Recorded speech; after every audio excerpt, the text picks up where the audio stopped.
同期出道的国风歌手逐渐销声匿迹，怎么就老干妈李长超还活跃在大众视野，甚至还被央视单独做专访？央视认证的实力到底有多牛？来不及将故事做跌宕，有最崎岖的峰峦，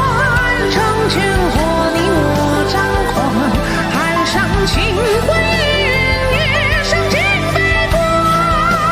这首《盗墓笔记》10年人间是817稻米节的推广曲，2018年一发行就火遍全网。摇滚和古风的结合更是让不少人爱上了古风圈，有一大部分人都是通过这首骚气十足的扇子舞认识他的吧。粉红的扇子飞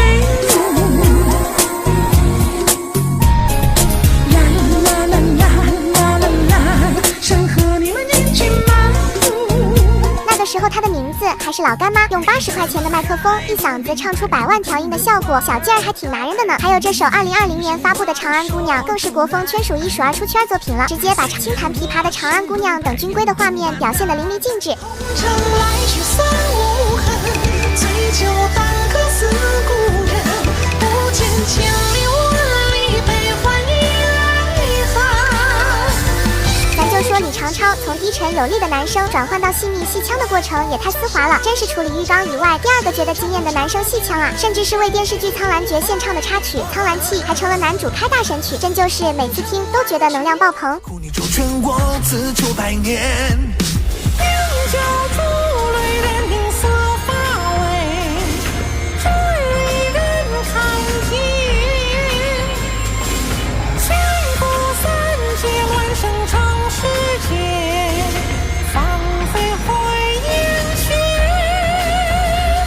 咱就说，虽然李长超是国风圈的大拿，但他的歌总能听出不一样的味道。前一首还是力量感歌曲，这首《春不晚》一下子又变得温柔细腻，把人直接抓到江南看景去了。一支春不晚，我到了这江南，骑白马捉青山，甘于身上每晚，终生是一圆观，芸芸里似张伞，人间皆自笑，